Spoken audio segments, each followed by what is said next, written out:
Welcome to Bites MD. So today we are going to be juicing this beloved summer fruit, a watermelon. And it's actually the part of the watermelon that you're not expecting. It's going to be the rind that we're going to make into a juice. My mother-in-law was the one who introduced me to this, and it's actually pretty nutritious.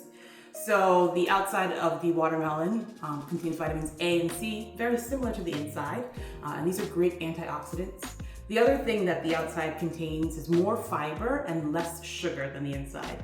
So the less sugar also means less calories. Remember to wash the skin ahead of time.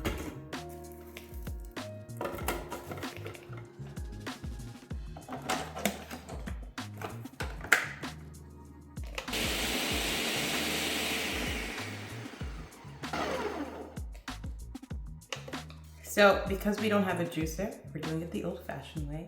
We blended it, and now I will strain it through a sieve.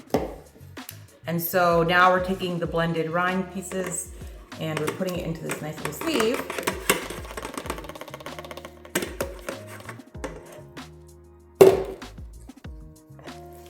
I do it a little bit at a time, just to make it easier. The other thing you could do is if you have a cheesecloth, you can put the rind inside of the cheesecloth and squeeze out the fluid that way. Or you can just use a juicer, whichever one works best for you. So our watermelon rind juice is done. So it's really refreshing. It kind of reminds me of what cucumber water sweetened would taste like. So it's like a mild sweetness that's in there. And then it's also nutritious. So being that watermelon is 90% water, you are getting a lot of water in here as well. Bye.